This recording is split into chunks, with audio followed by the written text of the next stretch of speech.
This is ninth grade lit, and we're preparing for our test for tomorrow. We have two teams, A and B, and we'll start with B, since you get the A designation and you have the B designation. We'll actually start with you guys. So we'll start, I'll just go in order. So I'm gonna start with Celeste.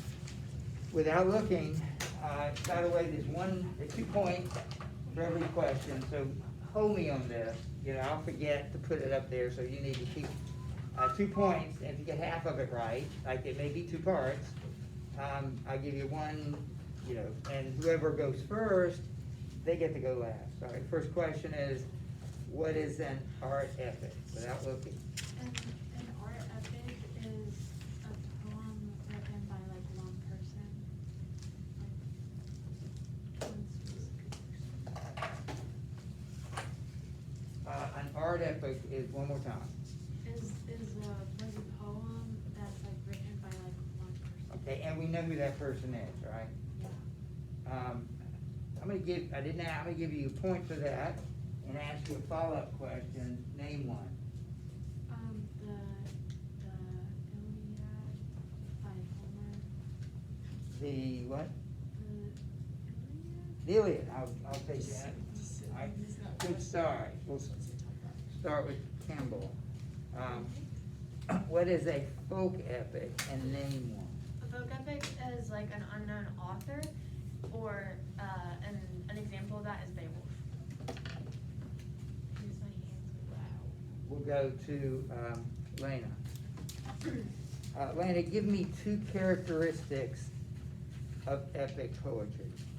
There is divine influence and there is vast world building, or like a vast landscape. Setting. And what was the first thing you said? I said there's divine So influence. super elements of Yeah. supernatural. Team B. What's that? I'm on Team B. Sure. All right, we'll go to Jonathan. Jonathan, give me 2 additional characteristics of epic literature. Notice I'm going in order, but I may skip. I'm probably good to jump around so you won't be too prepared. There's the journey.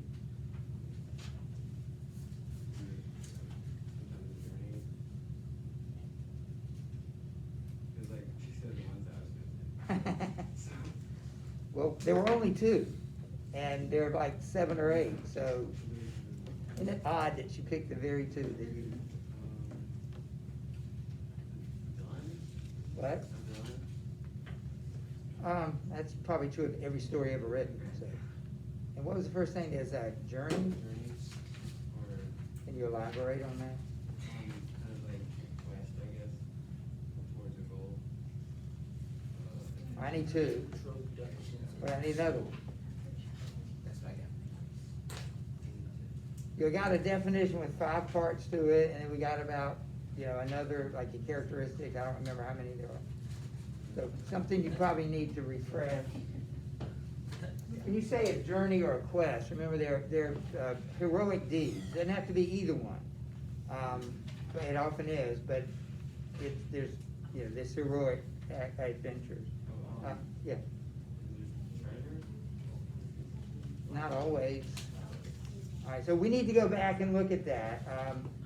We have about 3, remember the definition?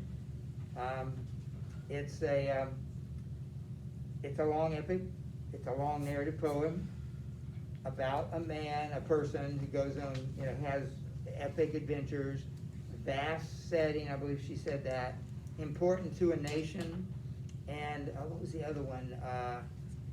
Elegant or elevated language. Those are just the definitions. And then there are other characteristics. Anybody want to throw in some characteristics while we're talking about this? Like Yeah. supernatural power. Okay, she mentioned that. Divine, like, intervention. That would be the same thing as supernatural.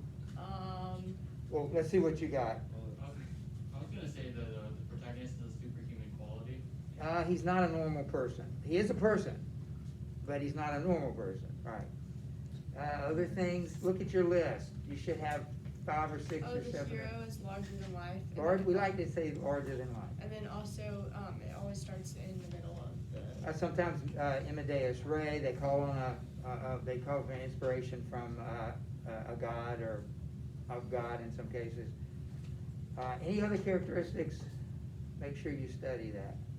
All right, so we go back over here. We go to Catherine. Catherine, what is a digression?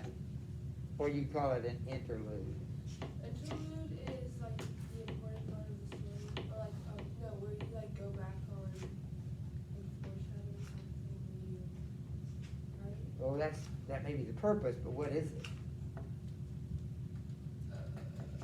If you know what the words mean, then that's, you know, if you can define the words, that's what an interlude is, or a digression.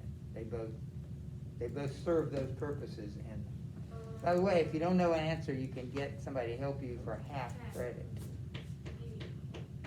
I'll help you. She said, Or yeah. help me. Hey. So we're talking about digressions, right? Yeah. Yeah. So digression is the point of the story, or the main story stops and the contributing story begins, and eventually ends. So, like when it told us about the queen who was bad, who would like kill people, Beowulf kind of stops and we learned about her and learned how. So you're telling me that the story that we call a digression, interlude, interrupts the Yeah. story? Yeah. Make sure you say something like that. Oh, It okay. interrupts. Here you got Beowulf's story. All of a sudden you got a story about her. She's not Beowulf. What does she have to do with Beowulf? It's a digression. You're getting off the subject, but you're not. Because what does she contribute to the story? Tell me what she She contributes to the story. contributes to the theme of how marriages work for the better, but also sometimes work for the worse. See, that's a major part of the book, and it does involve Beowulf, but not her particularly. That's what a digression does. That's what an interlude does. There are 5 or 6 of those. So make sure you can identify, because that would be the next question for Tim.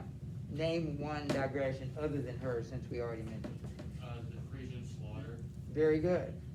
That one fortunately has a name, so you can remember.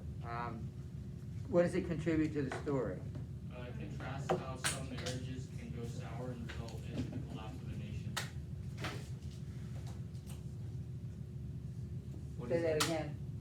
It shows how some political marriages can go sour and result in the decline of the nation. Is it sour? Yeah, that's what he said, yes, good word. Good, so we're gonna go over to Neil. Name another besides her and the Frisian slaughter, name another digression, without looking at your notes.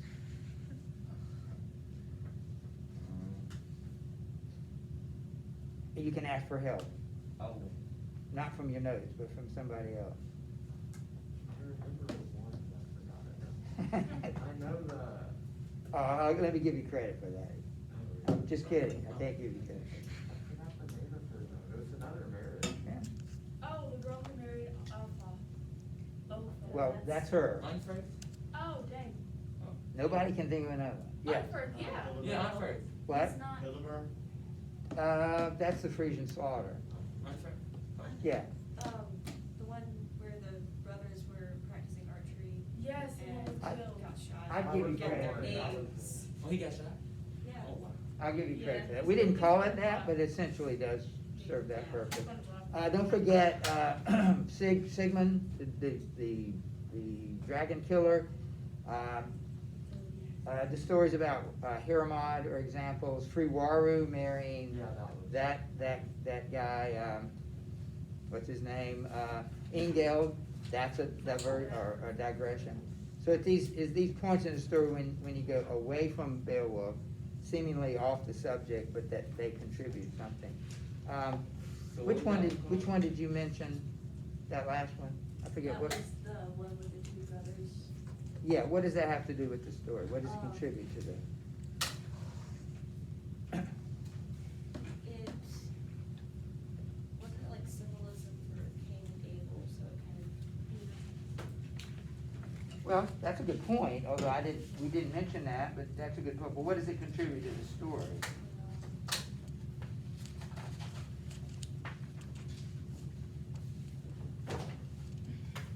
Okay, it takes place after Beowulf or before Beowulf is dead. Actually, Beowulf is telling us that story. But it's a foreshadowing of his death. that whole last section is about death, about the death of those guys, about the death of Beowulf, about the death of the dragon, about the death of Hygelac, about the death of Angantyr. It's just all about death, which is, all right, so we're back over here, we go to tape. What is the probable date of composition of Beowulf? 1010. That's not what I asked you. I asked you the probable date of composition. You gave me a date that's close to something, but not.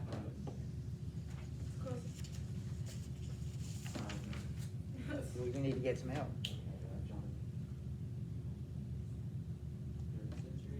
What? No. It's fourth 1800s, right? No, it's Oh. 700. It's the 8th century, but with 700 would be a good way to remember. So I'll give you a point for that. Guys, I'm not real encouraged right at this moment, but I passed 9th grade lit. What am I worried about, all right? You haven't yet, so. What were you reading in 9th grade lit? Gosh, I couldn't say. We read Romeo and Juliet. I don't remember anything. I got like 100 on the test. That was my favorite book we've ever Good. read. Well, you gotta read books you don't like too, so that's, okay. 700, we'll go over, we'll go to, Owen, okay. Okay, when does the action of Beowulf take place? Like during the book. Like, is that what you're I better ask it better than that. Yeah, what Come I on. was a little confused. on When what does you the action take place? Like, give me a century, a period. Oh, a date. It's in your notes, it's in, we talked about it. Wait, what question is it? Oh, number 9. So, when does the action, when does it take place?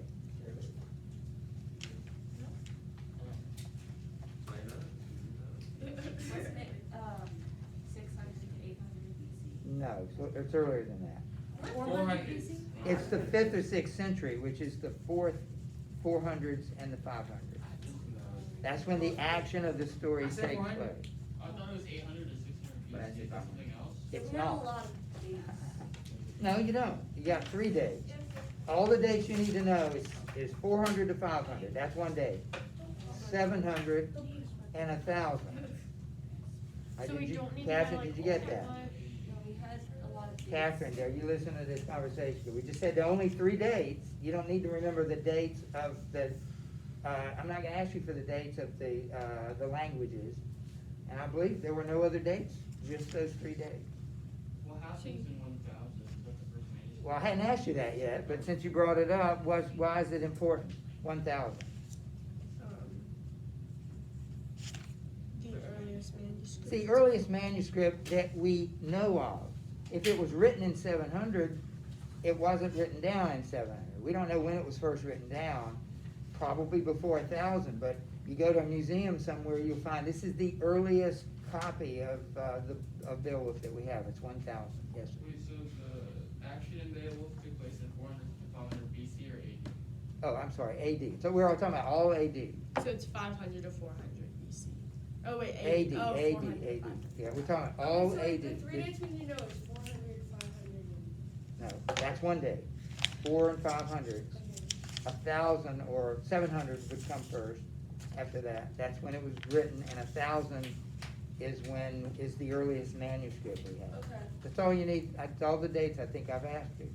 So, I've lost track of the score, but I'm more concerned about the content right now.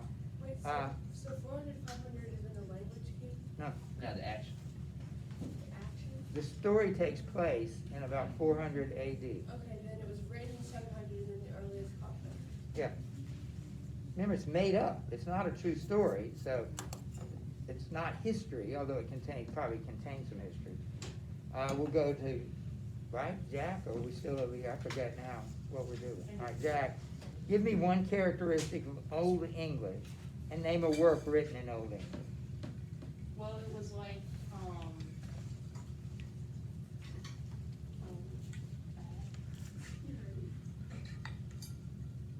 You can ask for help.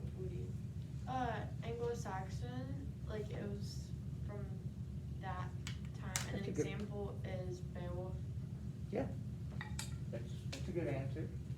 It has kennings, it's another language. It doesn't rhyme. It doesn't rhyme. There are a lot of things you can say about it. We'll go back over here to Taylor. Name one characteristic of Middle English. And they were written in Middle English. English. Middle English.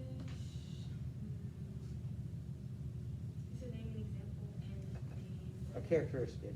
a characteristic was kind of broader language and a work. I can't remember the first word, but it's epilogue and five. This guy is like Saxon. I don't know, to be honest. Okay, we need some help. Yeah, it is. I know, you know? I'm Isn't thankful it right like now some type of tail? that It the starts test with is C. tomorrow and not right now. Because you still have a chance. I don't know, but you still got a chance. Yesterday. It's something tail, the something tail.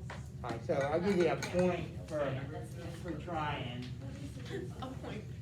Canterbury Tales, Middle English It is was a tail. Middle English is a lot like modern English. That's one thing you could say about it. You know most of the words, but you don't know all the words. Maybe it's a little bit like French, maybe a little bit like you can name it, but particularly French influences. So we'll go back over here to right here to Anna Grace. Define antonomasia and give an example.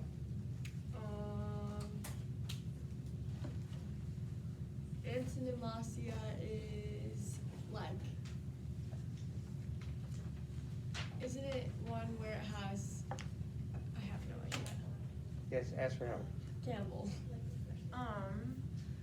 This is the. No, this wait, is the wait, one. I think I know. Is it where the character speaks to an inanimate object that can't respond? Wait, is it the one with the dash in it? So it's the one with, where it's Are like. you asking me? Yes. I'm asking you. Well, I'm asking you to limit, or Limit our. limit Well, the my. problem, we limited in time, so we just probably need an answer. You think you got it? Well, I was trying to say because I got it wrong, but, is it where one thing goes by many names? No. I don't even know what that is. If you mean an epithet, it's the use of epithets. And epithets are words that, maybe that's what you mean, that describe somebody, but it now become titles. Like ring giver is an epithet, that's antonomasia. So like Earl's Truth? That's right. Okay. That's antonomasia. I'll give you a point for that, because I feel sorry for you. Well, I knew the example Earl's Truth, but I didn't know how to explain it. All right. We'll go back to Celeste, who's eagerly soaking all this up for this big test tomorrow.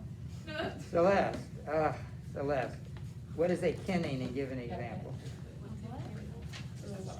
A kenning, Kenning. Yep, What is it? Oh, I've never heard that before. yes you have. what was it? You have heard of it. You need to get some help. Yeah. We have morning grade. This is. Isn't that like, yeah, it's, My brain's not good right now. Anybody over here want to help him with kenning? honestly, I haven't heard that either. Okay. Tell us. So this one's a compound word Yeah. with a hyphen, and it's like strand keep. Like that's one of the examples. Yeah, a lot of epithets are also kenning.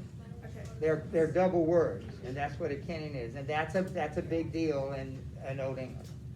I'll give you a point for that. If you stole it from them, which is, Anna Grace, okay. what was the? Why don't we go back to Campbell, I believe. All right, Campbell, What was the example? Strand keep. There are a lot in the book. Just Earl Troop, whatever. Yeah. Who is unfirst and describe his role in the poem? See, Catherine, you're not paying any attention to what we're doing. Yeah, I know, I'm writing down little notes of our, It's up to you. I mean, it's not my test. I mean, I'm giving it, but it's your grade, so you can treat it any way you want to.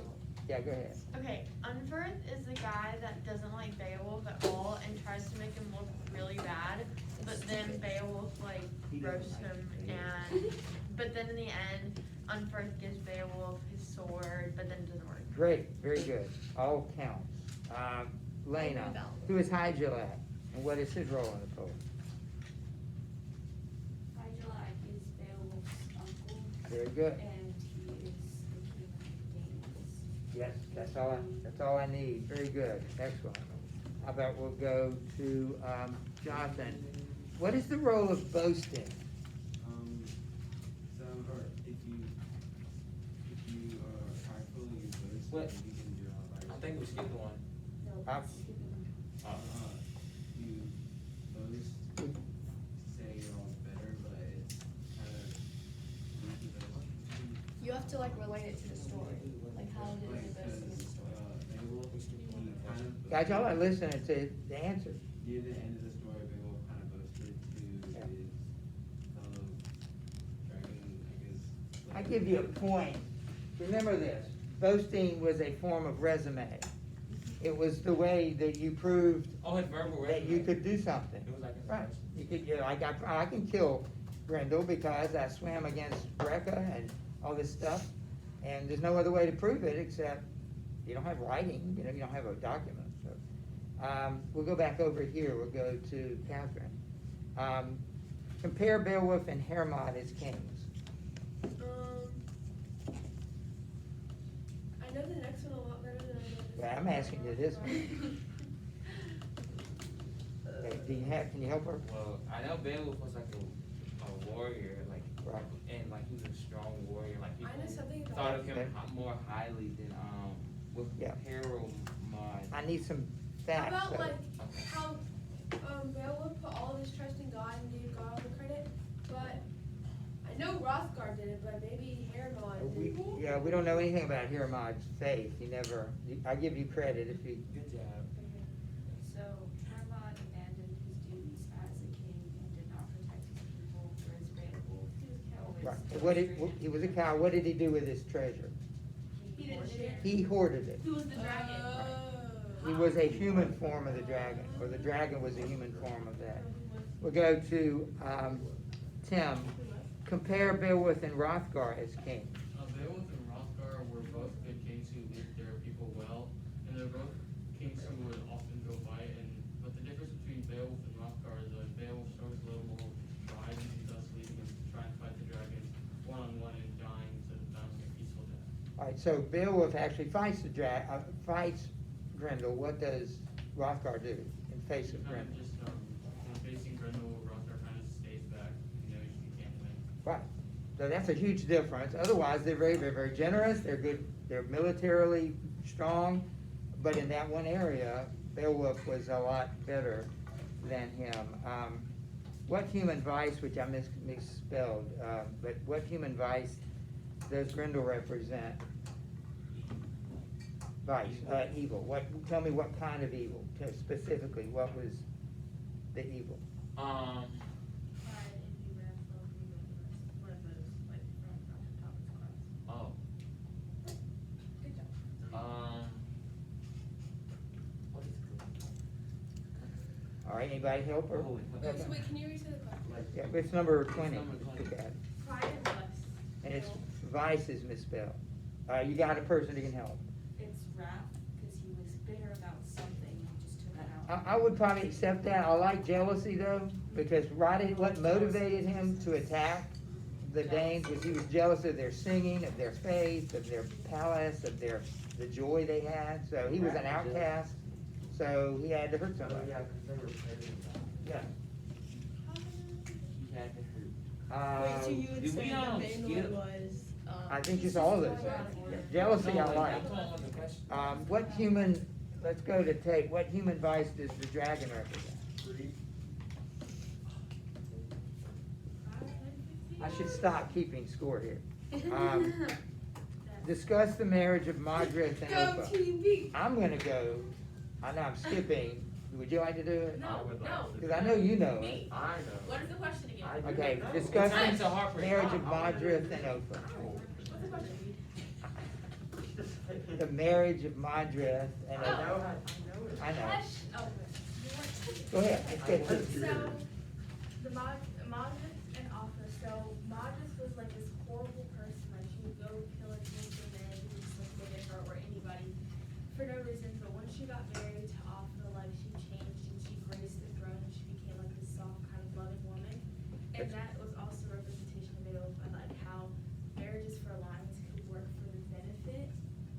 Okay, don't say too much, because I'm gonna ask them the next question. We'll go to Jack.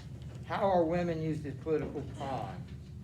They're used to connect countries. All right, tell me about Friwaru and Ingeld, as an example of that. Ferraru was sent to marry Engel to combine the two countries to make them, like friends, so they would have each other's backs. And how to work out, or how is it going to work out? That. Yes, we don't know, because it hadn't happened, but, all right, good answer. Tell me what a litotes is. It's like an understatement. Oh, I could. Give me an example. Very small and whiskers. Very good, and it is an understatement.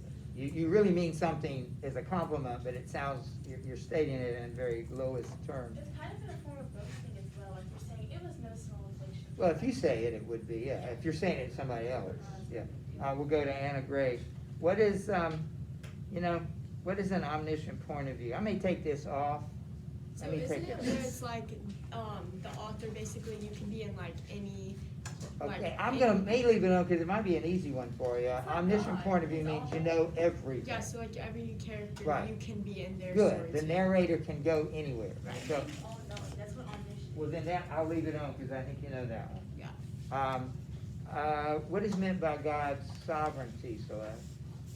What is meant by God's sovereignty? Yeah. Like, he like kind of rules over everything and he knows what's gonna happen and what he's going to do. Give me an example, that's a good answer. Like how Beowulf in his final battle, he said that like God is sovereign over what happens and then he'll decide. who I'm very wins. impressed. That's a good answer. How about Elegy Campbell? Oh, elegy. This is the one that I have the definition on. Anna Grace. Okay, she's getting help. Um, Without looking, Anna Grace, you're gonna tell me. it's literally the one that I couldn't find definition for. I knew that, that's why. Oh, is it the one in the where it's in the it's the beginning, like introduction? No, that's the other. Anybody want to help her? Campbell. All right, I'm gonna let anybody over here steal it. Yeah, Okay, go ahead. it's a poem to respect the dead. It's about death. Like Right. a eulogy? No, a eulogy is a speech. An elegy is a poem. Oh, but That like is books ab- for the dead. Is about death, Okay, got it. and a particular person. In this case, where do you see it in the poem? Isn't like towards the end of the book, Beowulf? Yeah, amen. All right, so who is Wiglaf, and you can do that one too. Wiglaf is the one soldier who did not abandon Beowulf, and he was also one who helped Beowulf kill the dragon, and he eventually took over Beowulf. That's odd, it looked way out of control there, but look. You No found it? way. I didn't make this up, I did that. All right, let's come over here. Herbild and Heathson, tell me about it. Herbild and Heathson. It actually came up earlier. Yes, I mentioned it. There were people who, was it the people who were practicing archery? Yes, keep going. Like, one of them got shot and then started fighting. Yes, why are they important? Like, just generally, who are they? Were they brothers? Yes, and to whom? And you don't have to give me a name, but give me a title. Angela or? It's Rethel. I like your answer. I'll give you that. Over here, we'll go to Catherine. Oh, dear. Who is Wiltheow? Why are they good queens? Wiltheow and Hygiene. They are very hospitable and friendly. I will give you the points for that. Yes. Although Yay! hospitable and friendly. I just figured out why I don't know Beowulf very well. Hospitable and friendly The whole time? are the I same just thing. figured it out, but I think this is probably on me. Okay, It's don't- probably wasn't We'll save your confession for tomorrow. good. What? Tell me more about them. Why are they good queens? Me. Yeah. No. Yes, you. Okay, so they're really good queens because they're ideal queens. They're not. What makes them ideal? I hate saying this, but they kind of do what they're told by the king. and, like, No, they you're welcome- right. You're They right. welcome everybody and they like pass the drinks. They give That's Beowulf right. the cup They first. serve. Oh, I That's- hate this. You don't live in the 700s. I know, the AD. but- Anything else about them? They're hospitable. Don't forget the way they look. They They're look really like queens. pretty. Can we get those extra 2 points since I said that? Master. How many? Yay! Go team, what? Whoa. What? Yeah. Wait, what did you You say? just tied it up. Let me, since it's tied, alliteration, you know what that is, don't worry about, make sure you know that. Apostrophe is the one earlier that came up when the guy's talking to the earth. In poems where you, as Campbell said, you talk to an inanimate thing. And we're not going anywhere. Sit down. Are you my boss, Ellen? What is it? Exposition is the first part of the story. It's the part that introduces the story. Turn the page. Is it back? I would have liked, no, but there's more that we need to look at. I'm looking at this list here, number 2 on the, it says know the common devices, and, Always begins in the middle. yeah, Warriors, Amadeus ships, Ray, armies, epic similes. yeah, just make sure you look at that. We did the digression, we've already talked about 3 or 4 of them. Let's see, what is today? Do you need to know, No, we're not ready then. Yeah, number 6, where it says be able to define and give examples? So you need to know from the top of your head examples of each one yeah, of these. I'll be honest with you, I'm gonna ask for one or the other. Oh, like an example Right. or definition. Right, because Okay. we just don't have time. Okay. That's number 6. Number 7, just remember the major characters. Number 8, gift giving. Remember, you had to pay your army to fight. Everybody's sharing gifts. It's how the economy works. Boasting, we did that. You know, revenge, big dragon, and what's her name? Mother. Just be able to define justice and revenge. And we spent some time on it. We'll do it more later. 11, make sure you know these kings. We mentioned every one of them today. So number 11, the monsters, make sure you know what they stand for. The women, we talked about every one of them today.